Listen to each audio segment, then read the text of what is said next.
Hello বন্ধুগণ, আজকে আর একটা নিউ ব্লগ নিয়ে চলে এসেছি।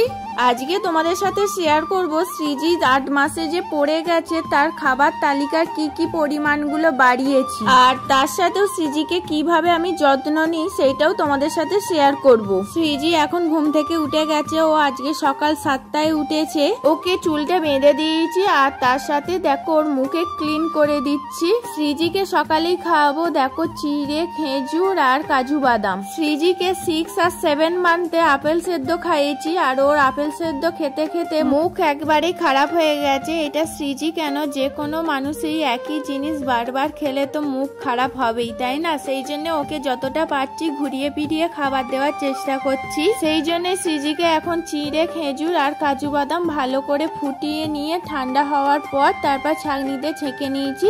এখন সৃজিকে এটাই খাওয়ানো হচ্ছে। সৃজিকে না নতুন নতুন একটা কিছু না কিছু খেলনা দিতে হবে। এখন ও সুজির প্যাকেটটা পেয়েছে, সুজির প্যাকেট নেই, ও চুপ করে গুডগালের মতন খেয়ে নিচ্ছে। এবার ওকে খাওয়াবো সকালে ভিটামিন D3 ওষুধটা খাওয়াবো। ওকে সকালের দিকেই খাওয়াই, ভারী খাবার খাওয়ার পর তারপর ওকে ওষুধটা খাওয়াই। সৃজির ঘুম হচ্ছে সকালে 7টাতে উঠলো, আবার ঠিক 2 ঘন্টার পর ঘুম এসে যায়। সকালে 2 ঘন্টা জেগে থাকবে, তারপর আধ ঘন্টা মতন ঘুমাবে। সেই মধ্যে আমাকে ওই কাজগুলো মিটিয়ে নিতে হয়। এখন ঘুম থেকে উঠে গেছে, ওকে শুধু একটা কাঁঠালি কলা খাওয়াবো। সৃজি ফল বলতে ও তো আগে আপেলটাই খেত, আপেলটা এখন খেতে চায় না, আর এখন সেই জন্য কাঁঠালি কলাটা একটা করে প্রত্যেক দিন ওকে দেওয়ার চেষ্টা করি। আর যে ওকে লেবু দেবো না, লিকুইড জিনিস, ওকে তো গোদলে করে খাওয়াতেই পারি না, চামচে করেও খাওয়াতে পারি না, সেই জন্য একটা করে কাঁঠালি কলাই দিই। কলাটাকে হাতে করে ভালো করে টিপে নিয়ে তারপর দিতে হবে, নাহলে আবার গলায় আটকে যাবে। আর কলার যে মাঝখানে যে বীজটা থাকে ওই বীজটা ফেলে দিই, নাহলে ওইটা খেতে গেলেও গলায় আটকাবে। এখন চলে এসেছি সৃজিকে এবার তেল মালিশ করাবো। সৃজিকে প্রথম থেকে হিমালয়ের প্রোডাক্ট ইউজ করা হচ্ছে, সেই জন্য এখন হিমালয়ের ওর বডি অয়েল তেলটাই ব্যবহার করছি। সৃজি তো হয়ে থেকে 1 মাস টানা চান করেনি, তারপর কিছুদিন যাওয়ার পর 2 মাস পর থেকে ওকে তেলটা মাখাই। আর ওকে যে তেলটা মাখাই হিমালয়ের তেলটাই মাখাই, কোনো সর্ষের তেলও মাখাইনি বা অন্য কোনো প্রোডাক্টও ব্যবহার করিনি। এবার এখন চলে এসেছি ওকে একটু হেয়ার অয়েল মাখাবো। এটাও কিন্তু হিমালয়ের প্রোডাক্ট ইউজ করছি ওর জন্য। সৃজিকে যে হেয়ারের তেলটা দিচ্ছি ওকে খুবই কমই দিই, সপ্তাহে 2 দিন কি 3 দিন হেয়ার অয়েলটা ওকে মাখাই। সৃজিকে ভালো করে তেলটা মাখাতে হবে চুলে, আর ভালো করে স্ক্যাল্পেও যাতে মাসাজ করে একটু তেলটা মাখাতে হবে। আমারও জানো তো সৃজির মতন এরকম চুল হয়েছিল। আমি যখন ছোট ছিলাম, অন্নপ্রাশনের আগে আমাদের যেরকম চুল ন্যাড়া করতে হয় সৃজির তো করতে নেই, সেই জন্য সৃজিকে এখনো চুলটা কাটানো হয়নি।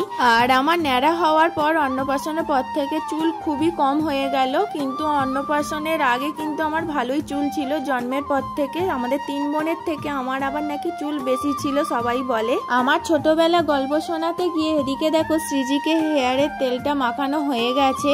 এখন চলে এসেছি সৃজিকে জিভ পরিষ্কার করে দেওয়ার জন্য। তার জন্য একটা দেখো সাদা ধুতি কাপড় নিয়েছি। রঙিন কাপড় নিলে কি হয়, তার থেকে রং ওঠে, সেই জন্য সাদা কাপড় দিয়ে হলেই সব থেকে ভালো হয়। আর দেখো সৃজি যত বড় হচ্ছে তার সাথে দুষ্টুমিও বাড়ছে, কিছুতেই ও মুখ খোলে না। আমি আবার বলছি বলে দেখো কেমন মিটিমিটি করে হাসছে। সৃজিকে চান করানো হয়ে গেছে, এখন ওকে শুকনো গামছা দিয়ে ভালো করে মুছিয়ে দেবো। শুকনো গামছা দিয়ে ভালো করে মুছিয়ে দিলে তাহলে চুলটা তাড়াতাড়ি শুকিয়ে যায়। সৃজি এখন ড্রেসিং টেবিলের সামনে দাঁড়িয়ে পড়েছে চুল আঁচড়ানোর জন্য। সৃজি আর একটু বড় হোক না, বলতে হবে না, আয়নার সামনে ঠিক ও সাজুগুজু করবে। সৃজিকে যে চিরুনি দিয়ে চুলটা এঁটে দেওয়া হচ্ছে, এটা হচ্ছে জনসনের। এই চিরুনিটা একটা যে ধারগুলো আছে দেখবে একটা গোল গোল মতন আছে, যাতে স্ক্যাল্পে খুব একটা আঘাত না পায়, সেই জন্য এইগুলো বেবিদের জন্য চিরুনি, এটা খুবই ভালো। সৃজিকে এই চিরুনিটা দিয়েই প্রথম থেকেই চুল আঁচড়ানো হয়। এখন এবার সৃজিকে দেখো টিপ পরাবো, কাজলের টিপ। সৃজি ঘুমালে বেশিরভাগ ওকে কাজলের টিপটা পরাই, আর এখন ও জেগে থাকলে কিছুতেই গোল করে টিপটা পরাতে দেয় না। দেখো এখন যেমন বিরক্ত করছে। বাড়ির বড়রা বলে একটু বড় করে টিপ পরানোর জন্য, আর আমি দেখেছি সৃজিকে একটা ছোট্টুরি টিপ পরালেই বেশি ভালো লাগে। আমি আবার অনেকদেরকেই দেখেছি হাতে, পায়ে, তারপর গালে অনেকেই কাজলের টিপ দেয়, আমি কিন্তু দিই না, শুধু পায়ে পায়ে দুটো দিই আর কপালে একটা দিই আর মাথায় একটা যদি মনে হয় তখন দিই।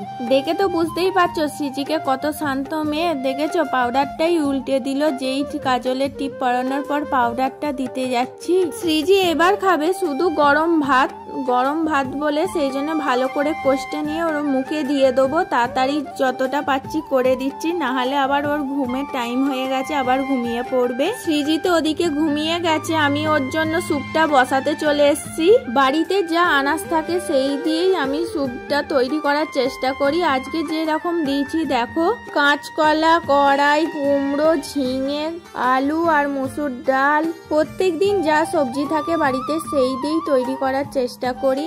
আর স্যুপের সাথে আর ভাত দিই না, যেহেতু একবার ভাত ওকে খাওয়ানো হয়ে যায় সেই জন্য এখন শুধু ওকে স্যুপটা দিই।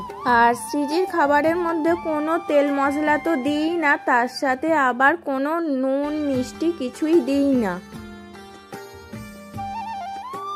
এবার দুপুরে ওকে খাওয়াবো ভিটামিন A to Z। সৃজিকে প্রথম থেকেই 2 রকম ওষুধ খাওয়াই ভিটামিনের, ভিটামিন D3টাও খাওয়াই, যেরকম এইটাও A to Z-টাও খাওয়াই।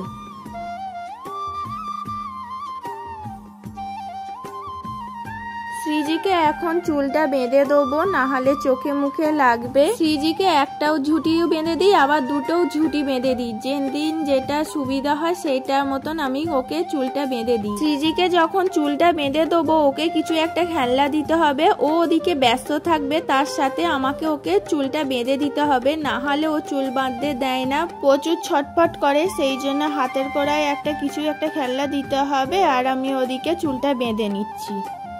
এখন সৃজিকে বিকেলের দিকে আমি জল বিস্কুট খাওয়াই, একটাই বিস্কুট দিয়ে জলটা দিয়ে খাওয়াই, একটু করে বিস্কুট দেবো আর একটুখানি করে জল দেবো। আর সৃজি জল না খুবই কম খায়, 8 মাসে যতটুকু জল খাওয়ার দরকার সেইটুকুও খায় না। সৃজিকে জল বিস্কুট দিলে খেয়ে নেয়, কারণ বিস্কুটটা মিষ্টিও আছে, নোনতাও আছে, ওর বেশ ভালো লাগে, সেই জন্য দেখেছি বিস্কুটটা ও খেতে ভালোবাসে।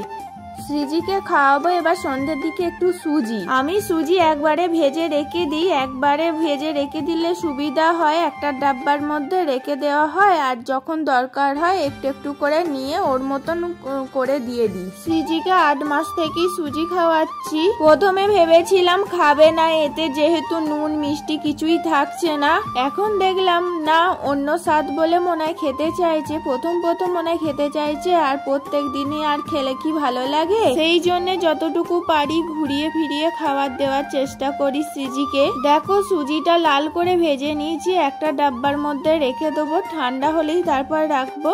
আর সৃজির খাবার এখন রেডি করব, সেই জন্য 1 চামচ মতন তুলে নিয়েছি, জল দিয়ে ভালো করে ফুটিয়ে নিচ্ছি। অনেকটাই জল দিয়ে অনেকক্ষণ ধরে ফোটানো হচ্ছে, ঠান্ডা হয়ে গেলে আবার জলটা টেনে নেবে বলে আমি একটু জলটা পরিমাণটা বেশি রেখেছি, না হলে আবার ওর খেতে গেলে গলায় আটকে যাবে। দেখো সুজি ওর রেডি হয়ে গেছে, ঠান্ডা হয়ে গেছে, খুব পাতলাও করিনি খুব টাইটও করিনি, মতো রেখেছি। সৃজিকে যেমন বাইরের জিনিস খাওয়ানো হচ্ছে, তার সাথেও কিন্তু ওকে বুকের দুধ মাঝে মধ্যেও খাওয়ানো হচ্ছে। সৃজিকে কিন্তু এখনো পর্যন্ত বাইরের দুধ খাওয়ানো ধরাইনি।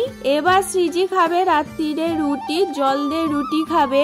রুটির একটুখানি পোর্শনটা যেখানটা পাতলা পাড়া আছে সেখানটা ছিঁড়ে নিয়ে ওর মতন জলে ভিজিয়ে রাখবো, তারপর নরম হয়ে গেলে ওকে খাইয়ে দেবো। ওর মুখে একটুখানি করে রুটি দেবো আর একটু একটু করে জল দেবো। এই ছিল সৃজির 8 মাসে খাবার তালিকা, তোমাদের সাথে শেয়ার করলাম, কেমন লাগলো জানাবে। এর আগেও সৃজির খাবার তালিকা রুটিন ও যত্ন কিভাবে করি সেইগুলোও তোমাদের সাথে শেয়ার করেছি। এই ছিল আজকের ব্লগ, তোমাদের কেমন লাগলো জানাবে। আজকের মতন টাটা, বাই।